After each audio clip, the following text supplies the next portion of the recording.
bienvenue sur les...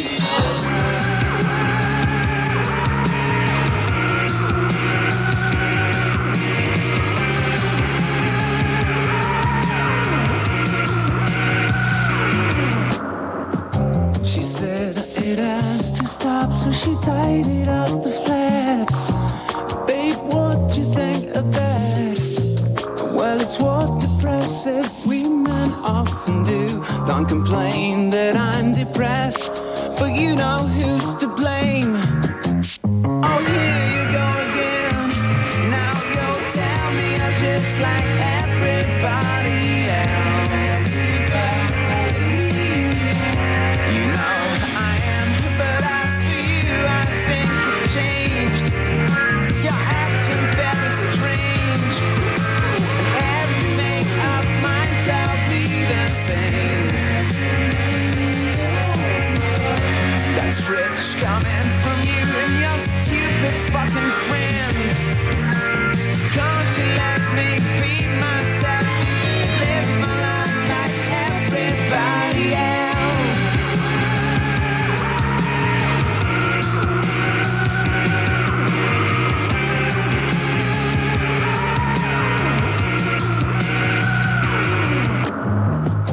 Oh, there was one so strong, how could it fall apart? From flowers in my hands, I now feel like I have daggers in my heart. How funny you say that when all you do is kill. But that's my only skill. I practice it like everybody else. Oh, but if you stop with all these murders you commit, we could leave behind the shit and live a life like everybody else.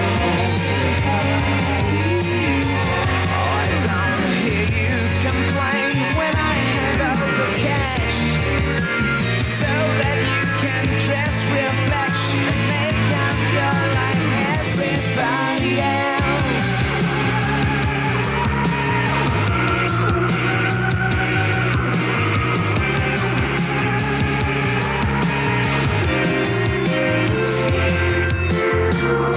Believe me when I say I've rarely had my fill. If one more time you kill, I'll press you to the bill. Well, don't even think of it. You know what I would do.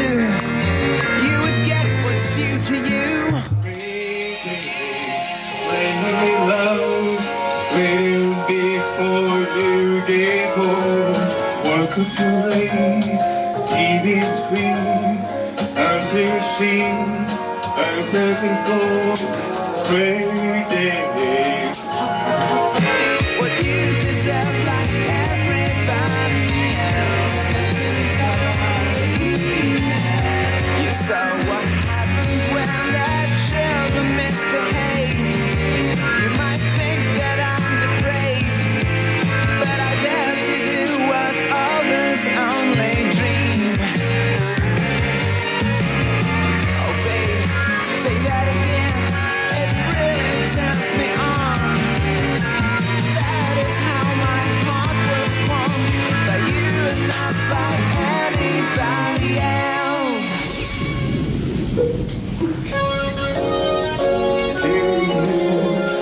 Happy birthday to you. Happy birthday to you and you. Happy birthday.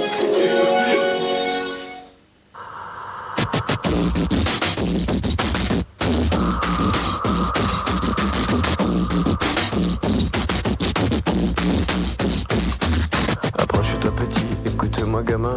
Je vais te raconter l'histoire de l'être humain. Au début y avait rien, au début c'était bien. La nature avançait, y avait pas de chemin. Puis l'homme a débarqué avec ses gros souliers, des coups de pied dans la gueule pour se faire respecter. Des routes à sens unique qu'il s'est mis à tracer. Les flèches dans la plaine se sont multipliées, et tous les éléments se sont vus maîtrisés. En 2 temps 3 mouvements l'histoire était pliée. C'est pas demain la veille qu'on fera marche arrière. On a même commencé à polluer les déserts. Il faut faut que tu respires. Et ça c'est rien de le dire. Tu vas pas mourir de rire. Et c'est pas rien de le dire. D'ici quelques années on aura bouffé la feuille. Et tes petits-enfants ils n'auront plus qu'un œil. En plein milieu du front ils te demanderont pourquoi toi t'en as deux, tu passeras pour un con. Ils te diront comment t'as pu laisser faire ça. T'auras beau te défendre, leur expliquer tout bas. C'est pas ma faute à moi, c'est la faute aux anciens. Mais y aura plus personne pour te laver les mains. Tu leur raconteras l'époque où tu pouvais manger des fruits dans l'herbe, allongé dans les prés. Y avait des animaux partout dans la forêt. Au début du printemps, les oiseaux revenaient. Il faut que tu respires. Et ça c'est rien de le dire. Tu vas pas mourir de rire. Et c'est pas rien de le dire.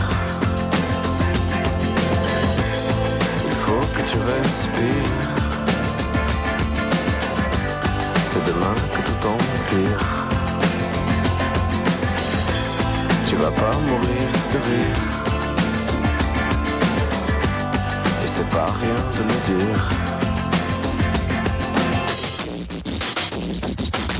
Le pire dans cette histoire, c'est qu'on est des esclaves, quelque part assassins ici, bien incapables de regarder les arbres sans se sentir coupables, à moitié défroqués, 100% misérables. Alors voilà petite l'histoire de l'être humain. C'est pas joli et je connais pas la fin. T'es pas né dans un chou, mais plutôt dans un trou qu'on remplit tous les jours comme il faut sa purin. Il faut que tu respires. Et ça c'est rien de le dire. Tu vas pas mourir de rire. Et c'est pas rien de le dire. Il faut que tu respires. C'est demain que tout empire. Tu vas pas mourir de rire. Et ça c'est rien de le dire. Il faut que tu respires. Il faut que tu respires. Il faut que tu respires. Il faut que tu respires.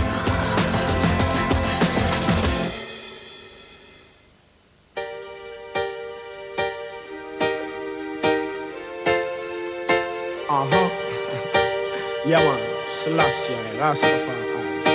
La Caraïbe ne nous appartient pas, on n'a jamais dit ça. C'est uniquement pour travailler qu'on nous a emmenés là. Abolition de l'esclavage physique, théoriquement on l'a. Chacun fait maintenant ce qu'il veut, moi je veux rentrer chez moi. La Caraïbe ne nous appartient pas, on n'a jamais dit ça. C'est uniquement pour travailler qu'on nous a emmenés là. Abolition de l'esclavage physique, théoriquement on l'a. Chacun fait maintenant ce qu'il veut, moi je veux rentrer chez moi. Parce que chacun sait que Martinique, Guadeloupe ou Guyane, la situation empire, ça devient incontrôlable. Des générations entières ont souffert bien plus qu'au bagne. L'an 2000 n'est pas une plantation aux descendants d'esclaves. Il faut savoir que je ne juge personne et personne je ne blâme. Mais si beaucoup de jeunes s'obstinent à se tourner vers la cam, c'est parce que certaines personnes ont droit à ce qu'on ne les condamne. Ne me dis pas que tu ne sais pas qui rentre la drogue au kilogramme. La Caraïbe ne nous appartient pas, on n'a jamais dit ça. C'est uniquement pour travailler qu'on nous a emmenés là. Abolition de l'esclavage physique, théoriquement on l'a. Chacun fait maintenant ce qu'il veut, moi je veux rentrer chez moi. La Caraïbe ne nous appartient pas, on n'a jamais dit ça. C'est uniquement pour travailler qu'on nous a emmenés là. Abolition de l'esclavage physique, théoriquement on l'a. Chacun fait maintenant ce qu'il veut, moi je veux rentrer chez moi. Hey, y'en a qui se battent pour l'indépendance. La majorité préfère être sous la tutelle de la France. Suivre les lois de son système pour eux est une assurance. Pour montrer qu'ils adhèrent à fond, manquent leur préférence. En consommant tout ce qui vient de l'extérieur à outrance. Faut savoir que je ne fais pas partie de leur manigance. Coûte que coûte, j'ai quoi qu'ils fassent, ils changeront pas ce que je pense. Depuis mon enfance, j'ai pour fond Afrique une attirance. Hey, la Caraïbe ne nous appartient pas, on n'a jamais jamais dit ça. C'est uniquement pour travailler qu'on nous a emmenés là. Abolition de l'esclavage physique, théoriquement on l'a. Chacun fait maintenant ce qu'il veut, moi je veux rentrer chez moi. La Caraïbe ne nous appartient pas, on n'a jamais dit ça. C'est uniquement pour travailler qu'on nous a emmenés là. Abolition de l'esclavage physique, théoriquement on l'a. Chacun fait maintenant ce qu'il veut, moi je veux rentrer chez moi. Tout le monde reconnaît ça yo fait, yo reconnaît ça yo dit. Notre qu'attend toujours que yo fait. Pour profiter de la vie qui ça saute comprendre yo qu'est fait. De plus que ça qui n'est jodi, pas tant de personnes en l'air. Faudrait nous travailler pour nous, même si nous qu'à songer. Qui mon grand-papa nous souffre pour s'attraper. Si vraie liberté, que yo t'es qui est raché. Dis ouais nous vivons sans un morceau, t'es quitte à nous dans un pays que yo vous mais pour chamber. Tout le monde y'a nous là pour faire, tout le monde y'a nous là pour dire. Si nous des bagailles nous qu'à ouais, c'est à nous dire réagir. Au droit attend en la guerre, à sous ça il finit dit. Faut que ça pas qu'à faire pays du bout d'œil, ça y dit. La Caraïbe ne nous appartient pas, on n'a jamais dit ça. C'est uniquement pour travailler qu'on nous a emmenés là. Abolition de l'esclavage physique, théoriquement on l'a. Chacun fait maintenant ce qu'il veut, moi je veux rentrer chez moi. La Caraïbe ne nous appartient pas, on n'a jamais dit ça. On nous a emmenés là. Théoriquement on l'a. La Caraïbe.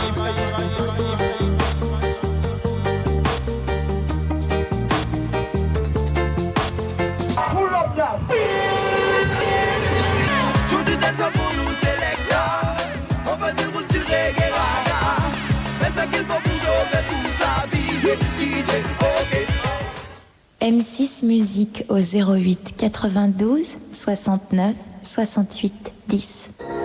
Qui a dit que le clonage c'était l'avenir? Vous avez créé un monstre, une mutante. Elle a mis les voiles. Et vous nous demandez de la trouver et de la tuer. Quelque chose la tourmente. Elle va avoir un bébé. Eh ben si elle réussit, nos problèmes ne font que commencer. Michael Madsen, Forest Whitaker et Ben Kingsley résisteront-ils à tant de charme? Natasha Henstridge est la mutante. Ce soir dès 20h50 sur M6. Le clonage, ça a du bon. Retrouvez votre soirée cinéma avec promovacances.com.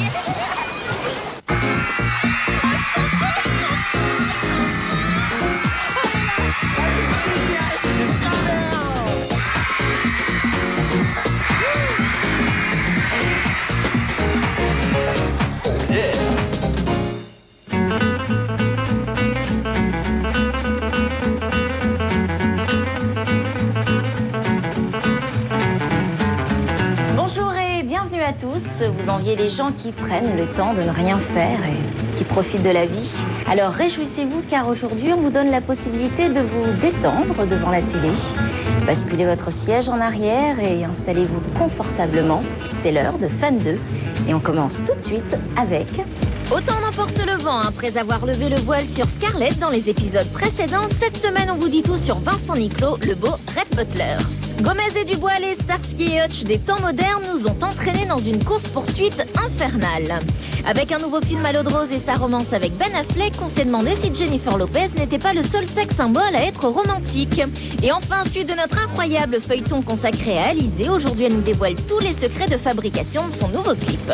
Pour le moral, c'est important de souffler quelques minutes. Relaxez-vous et regardez nos premières news.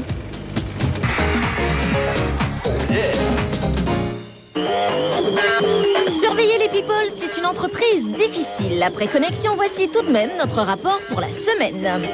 Notre première star est une grande fille et s'appelle Gwyneth Paltrow. Il y a 2 semaines, on la croyait séparée de Chris Martin, le chanteur du groupe Coldplay. Finalement, les deux tourtereaux n'ont jamais eu l'intention de se quitter. L'acteur Colin Farrell, ex-petit ami de Britney Spears, lui croyait avoir toutes ses chances lorsqu'il a rencontré Gwyneth dans un bar à Los Angeles. Très courageux et un brin téméraire, Colin lui a demandé d'entrée de jeu son numéro de téléphone.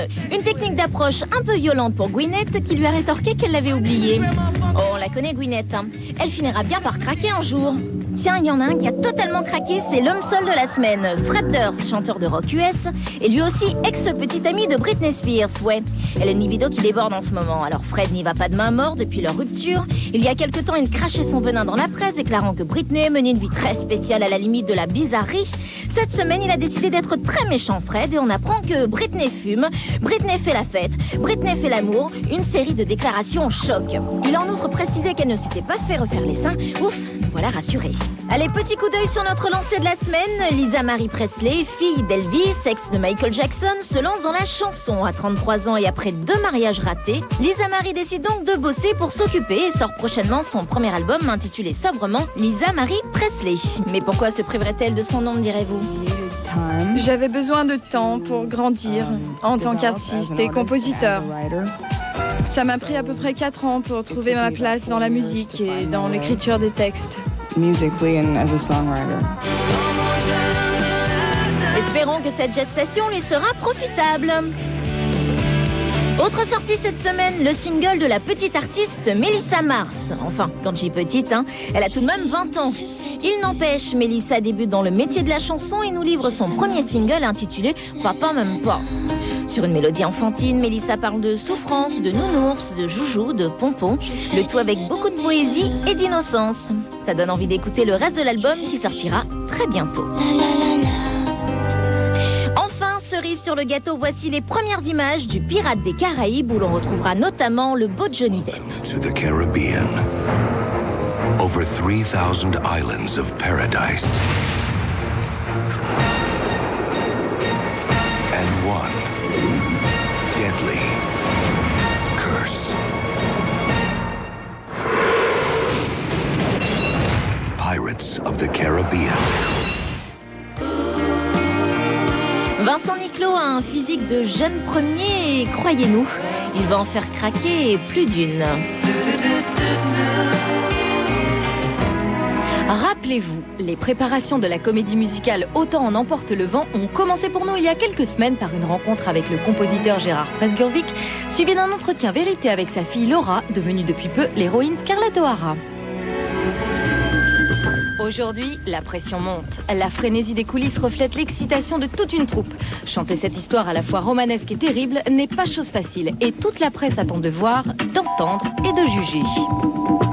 Pour les connaisseurs, voici le nouveau visage des principaux personnages. Elle, c'est Mama, la gouvernante. Lui, c'est Ashley, l'homme qui aime la belle et innocente Mélanie, au grand désespoir de Scarlett. Et lui, c'est l'homme le plus sexy de la planète.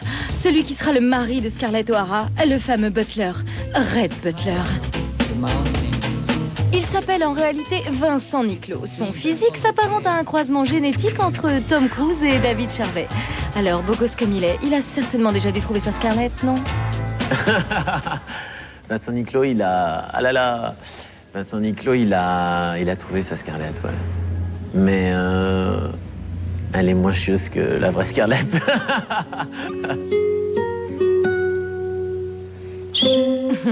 Scarlett chante sa solitude et son parcours porte presque à croire qu'elle l'a bien cherché. Malgré un plan drague hallucinant, Scarlett n'aime pas ce Red Butler. Elle pense secrètement à un autre homme, Ashley. Ah oui, ça c'est pas de bol, hein. Il n'arrive pas à ses fins, quoi. Il n'arrive pas... Il a eu tout ce qu'il voulait, c'est pour ça que j'aime ce côté-là. C'est vraiment un héros, parce que tu le vois, toujours super bien habillé, il est très... tu vois, il a beaucoup de classe. Il obtient finalement tout ce qu'il veut, mais c'est un gagnant et un loser en même temps. On croit qu'il a tout, et puis finalement il a rien, il obtient rien. Voilà, c'est vraiment ça, Red Butler, avant tout. Red Butler a tout pour lui. Il est riche, il est beau, il a de la répartie. Bref, c'est un homme à marier. Mais son histoire d'amour impossible avec Scarlett rend le rôle difficile à interpréter. Et pour Vincent, le casting n'a pas été de tout repos. Pour obtenir le rôle, il a fallu s'accrocher. Je les ai vus 6 fois. J'ai joué 2 scènes de théâtre, j'ai chanté 6 chansons a cappella. Je les ai revus 6 fois. J'ai eu des entretiens, enfin ça a été... Cependant, il existe tout de même de nombreuses similitudes entre lui et son personnage. La similitude, c'est que je suis un éternel insatisfait. Et puis puis bon, c'est un dragueur, c'est un mec qui aime bien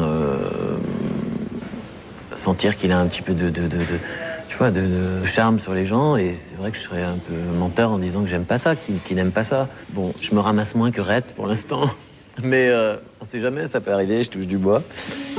Bon, au final, Red Butler réussira tout de même à se marier avec Scarlett. Le couple connaîtra des heures difficiles. Ils s'aimeront et se détesteront. Comme quoi, ces histoires, c'est vraiment compliqué. C'est l'horreur. C'est le pire schéma, à mon avis. Mais on aime rarement à la même hauteur dans un couple. Allez, achetez vos mouchoirs.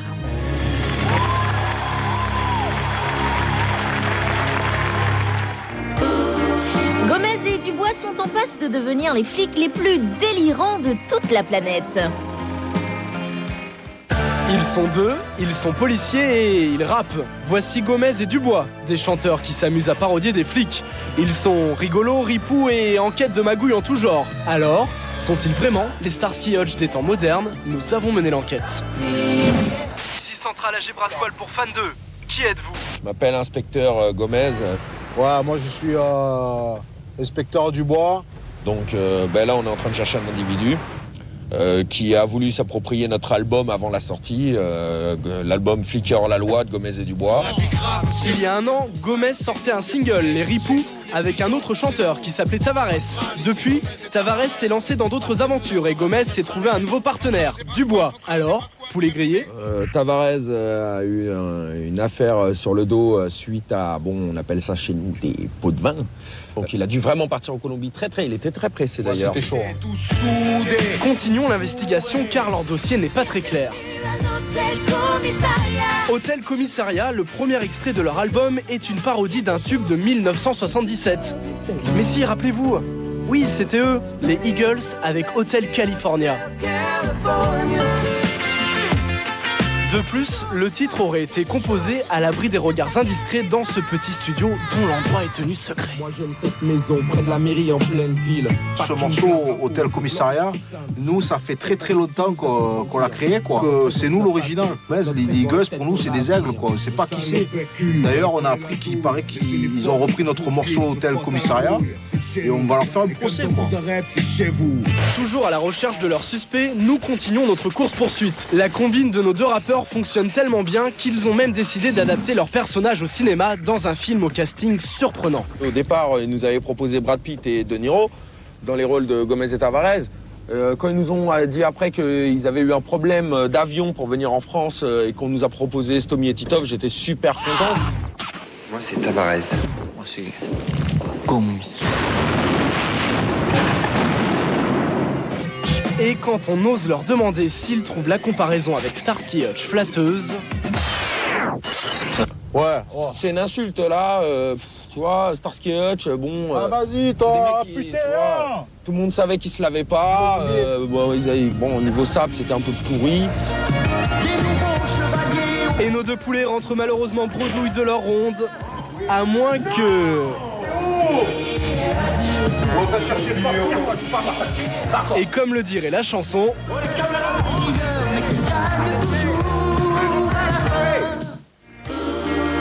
Jennifer est à l'affiche de Coup de foudre à Manhattan. Il y a du romantisme dans l'air. Jennifer Lopez, c'est la star du moment. Un album, un parfum, une ligne de vêtements et aujourd'hui un film. Attention Ben, il va falloir s'accrocher pour la suivre. Pour Marisa Ventura, ça avait commencé comme une journée normale. Tout ça va au président. Si Jennifer est en pleine période de romance, son film est dans le même esprit. Coup de foudre à Manhattan ressemble un peu à Cendrillon, mais version moderne. C'est pour vous, madame. On y va pour le casting glamour. En Cendrillon, Jennifer Lopez, femme de chambre dans un hôtel de luxe qui galère. Le prince charmant, c'est le beau Ralph Fiennes, ex-patient anglais. La méchante sorcière sera blonde, elle. Et la robe de bal des 12 coups de minuit, rose comme dans les contes. Mona Lisa. Mais pour que Ralph fasse attention à la femme de chambre, il faut qu'elle ait la panoplie de la princesse. Jennifer emprunte donc le superbe ensemble à $50 000 de la blonde. Et hop, le tour est joué. Car bien évidemment, tout ça lui va comme un gant. Hein, et comme Jennifer a déjà tout d'une star, ça fonctionne. Et si à votre tour, vous preniez la femme de chambre en train de vous piquer vos fringues, comment réagiriez-vous? Je ferais waouh. Je ne crois pas que ça me dérangerait. Je ne pense pas la faire virer ou m'énerver. C'est juste des vêtements. Hein. Bien sûr, quand on en a autant. Bon, parlons plus sérieusement. Avez-vous remarqué que le prince charmant n'est pas mal du tout? Ne me disiez-vous pas que vous vouliez vous dégourdir les jambes? Oui. Bien, si cela n'ennuie pas votre mari... Elle a pas de mari. J'ai pas de mari. Ah bah c'est malin ça, hein. En plus, Jennifer lui lâche le morceau. Elle n'est pas encore mariée. Si, juste fiancée. Alors Ben doit-il s'inquiéter de Ralph? Jennifer a-t-elle craqué pour le British? Oh non, je ne regarde pas vraiment les autres hommes en ce moment. Ah oui, c'est sûr, Ben n'aimerait pas trop. Hein. Non, c'est moi qui n'aimerais pas trop. Il faut dire que depuis que Monsieur Daredevil a été élu l'homme le plus sexy de l'année, la compétition est quasi impossible. Je ne suis venue que pour vous dire que... Il ne faut plus qu'on se voit après cette soirée. Je ne peux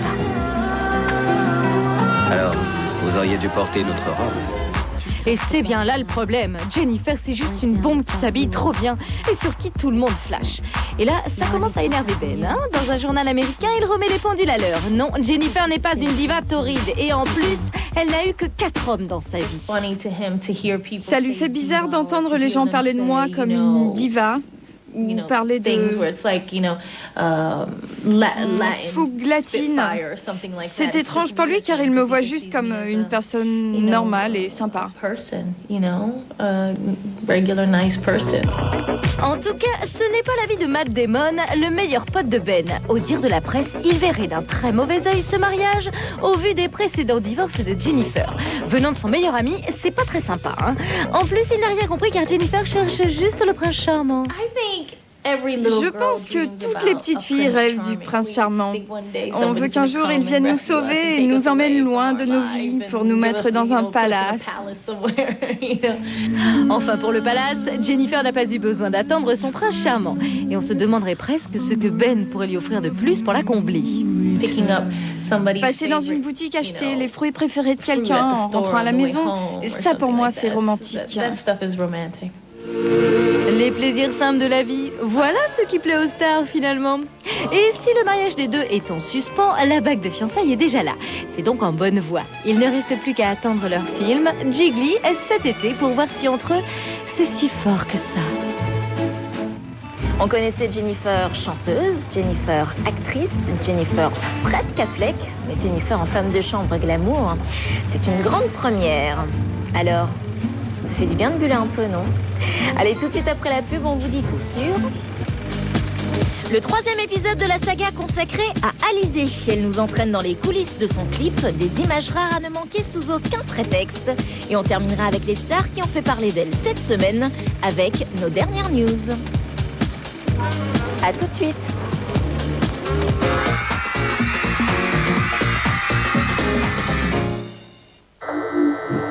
C'est lui, c'est le 6. Je le reconnais, ça j'en suis sûre. Leslie. Son premier album, enfin disponible. Avec Fun Radio. Fun Radio, déité du fun avec Watford. Plus haut, le premier single du groupe révélé par Popstar.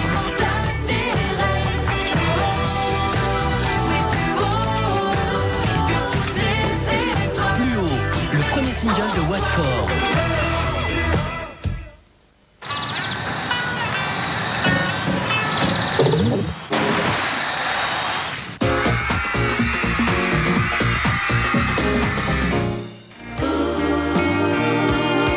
Alizée nous a invités à la suivre sur le tournage de son clip et on n'en est pas encore revenu.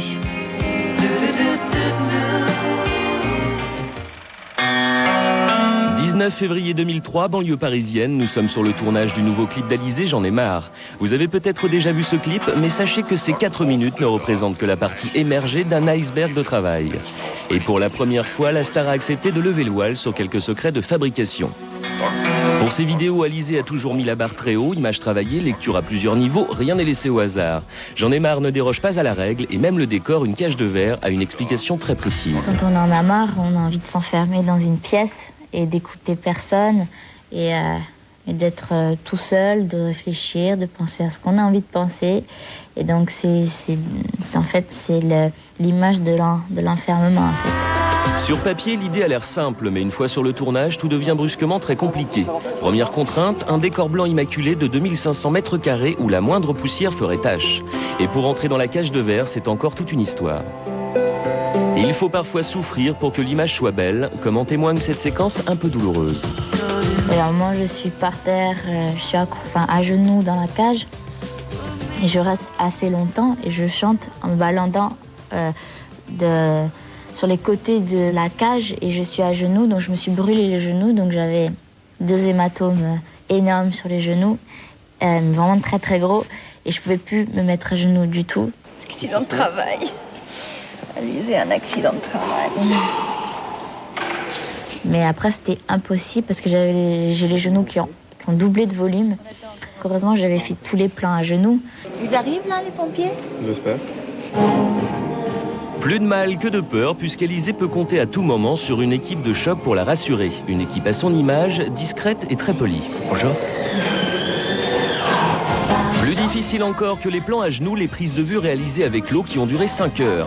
En vrai professionnel, Alizé ne s'est pas plainte une seule fois, pourtant son état aquatique a bien failli se transformer en état pneumonique. Il y a une partie où je suis dans de l'eau, en fait, je suis collée à une vitre. L'eau coule sur la vitre, mais dès qu'on met la main, on a toute l'eau qui nous vient dessus, quoi. Donc il suffisait que je mette à peine le doigt, j'avais le bras tout mouillé. Et l'eau était glacée. J'avais l'impression que c'était des glaçons, de la glace pilée qui me coulait dessus. Le problème, c'est qu'il fallait faire plusieurs plans. Et entre chaque plan, il fallait sécher les vêtements, me refaire le brushing, me refaire le maquillage. Et ça, je pense qu'on l'a recommencé 10 fois.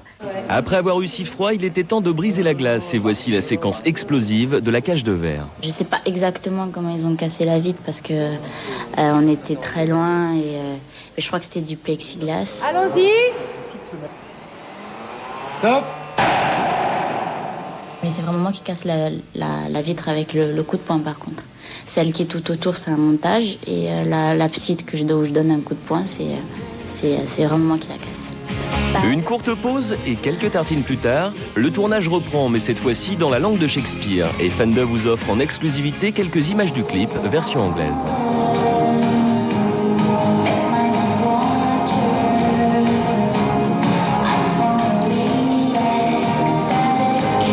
Le tournage aura duré 2 jours et 1 nuit et au final, l'artiste est très satisfaite du résultat.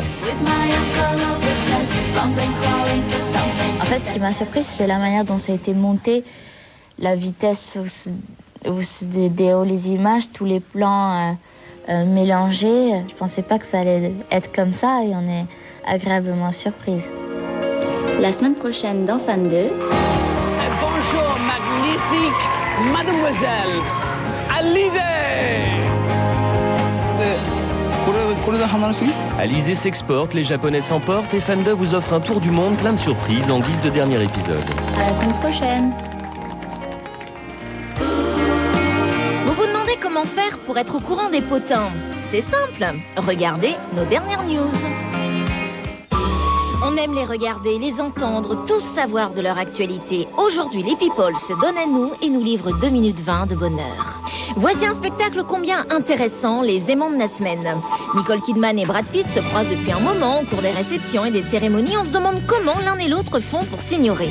Voyez-vous ça, aujourd'hui on apprend que Brad Pitt, qui est un peu en froid avec sa femme Jennifer Aniston, tournera bientôt pour la première fois aux côtés de Nicole Kidman dans un film intitulé Mr. and Mrs. Smith. Dans le même temps, on apprend que Jennifer aurait demandé à plusieurs reprises à son mari de refuser le rôle au vu des attributs irrésistibles de Nicole. Une future camaraderie qui commence à prendre des airs de tromperie. Allez, pleure pas Jennifer, il y a toujours notre homme de l'ombre de la semaine. Il est aussi beau que Brad Pitt, si ce n'est plus. Il s'appelle David Beckham, il est déjà marié mais chez les people, ça peut s'arranger. Il est footballeur, néanmoins il tourne quelques spots de pub en ce moment dans le Far West, non loin d'Hollywood. Il a revêtu sa tenue de cowboy pour l'occasion et vante les mérites d'une boisson gazeuse avec plein de caféine, il paraît que ça excite. Ah, quel talent ce David! Ce talent d'acteur indéniable présage fortement une future carrière au cinéma, qui sait? Quand ma carrière de footballeur prendra fin, je souhaite rester auprès des enfants, au sein d'une école de foot. Pas juste en Angleterre, un peu partout dans le monde. C'est ça que j'ai envie de faire plus tard. Vous peut-être pas, mais moi j'ai bien l'intention de me mettre au foot. Et pour regarder la télé de manière utile, voici 4 leçons à connaître par cœur dans les brefs de la semaine. C'est un signe, Angelina Jolie, l'héroïne de Tomb Raider, efface définitivement au laser le nom de son mari Billy Bob, tatoué sur son épaule. Restent 11 autres tatouages décimés un peu partout sur son corps dont on ne connaît pas tous les détails. Du nouveau pour Hélène Ségara qui attend son 2e enfant et nous revient avec un nouvel album. Nous scruterons pour l'occasion son quotidien à partir de la semaine prochaine dans Fan 2. Après Steven Spielberg, c'est au tour du réalisateur Martin Scorsese d'obtenir son étoile sur le fabuleux Walk of Fame d'Hollywood. Il est accompagné d'une fervente admiratrice, Sharon Stone. Enfin, le couple star de l'été dernier, j'ai nommé Ophélie Winter et Alain Chabat, aurait décidé de terminer son histoire. La nôtre se termine ici. Vous commencez à y être habitué, chaque semaine dans Fan 2, on vous fait gagner des consoles de jeux dernier cri. C'est donc le moment de répondre à la question qui s'affiche en bas de votre écran en téléphonant au 08 97 66 0003 ou en envoyant le mot Fan 2 par SMS au 61 006. Regardez bien le programme que l'on vous a préparé pour la semaine prochaine car ça va être encore très chaud. Patrick Fiori nous a accordé une interview tout en douceur. Assia nous a invités à la rejoindre en Tunisie. On retrouvera le 4e et dernier épisode du feuilleton Alizé et on vous donnera des nouvelles d'Hélène Ségara. Voilà, c'est fini. À samedi. Salut. Fan de continue sur m6musique.fr et au 0892 704 606. Qui a dit que le clonage, c'était l'avenir? Vous avez créé un monstre, une mutante. Elle a mis les voiles. Et vous nous demandez de la trouver et de la tuer. Quelque chose la tourmente. Elle va avoir un bébé. Eh ben, si elle réussit, nos problèmes ne font que commencer. Michael Madsen, Forest Whitaker et Ben Kingsley résisteront-ils à tant de charme? Natasha Henstridge est la mutante. Ce soir, dès 20h50 sur M6. Le clonage, ça a du bon. Retrouvez votre soirée cinéma avec promovacances.com. Le 08 92 69 68 10 vous présente le programme qui suit.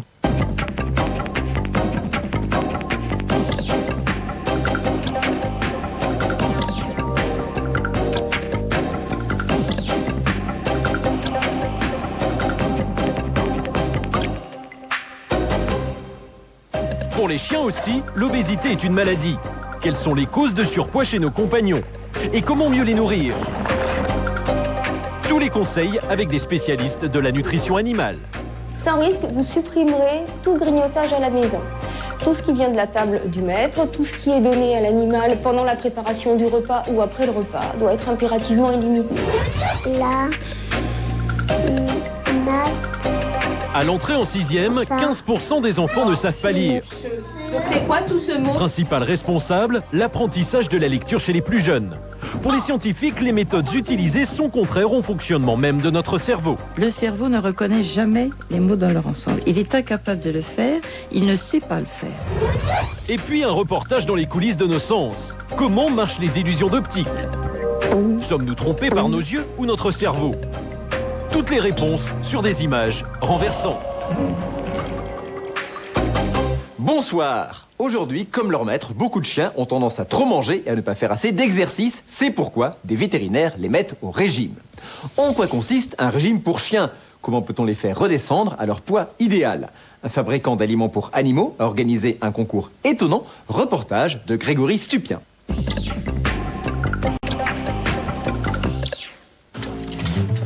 Elle a une dizaine d'années. Comme un chien sur 4 en France, elle est victime d'une surcharge pondérale qui l'handicape au quotidien. Descendre les escaliers, monter sur le canapé, autant d'obstacles difficiles à franchir. Comme beaucoup de chiens, Cannelle mange trop par rapport à ses dépenses. Le biscuit cadeau au coin du feu, l'ouverture du réfrigérateur, tout est sujet à s'alimenter. Mais pourquoi nos chiens mangent-ils autant? Nous sommes allés chez un éleveur afin de comprendre le lien du chien avec sa nourriture. Et il y a une compétition, les chiens mangent le plus rapidement possible pour s'alimenter. Donc vous voyez que là, c'est la course à la croquette. Hein. Chacun va chercher la croquette partout pour trouver le maximum de nourriture. Une voracité qui s'explique par l'origine même de tous les chiens. Le chien descend du loup, un animal sauvage qui connaît dans la nature de longues périodes de disette. Lorsqu'il trouve de la nourriture, il mange jusqu'à saturation pour se constituer des réserves. Un réflexe que le chien a conservé, ce qui explique qu'il acceptera toujours de la nourriture, même sans avoir faim. En outre, dans la nature, le loup doit faire face à de grosses dépenses d'énergie, défendre son territoire, trouver à se reproduire ou garder sa place dans le groupe. Autant d'activités physiques intenses que nos chiens domestiques ne connaissent plus. Conséquence, dans la nature, chez les loups et les chiens sauvages, l'obésité est un phénomène quasi inconnu. C'est pas toujours le cas de nos chiens de maison qui n'ont pas suffisamment d'activité qui finalement finissent par devenir obèses. Et visiblement, c'est le cas de Cannelle qui n'a pas dépensé tout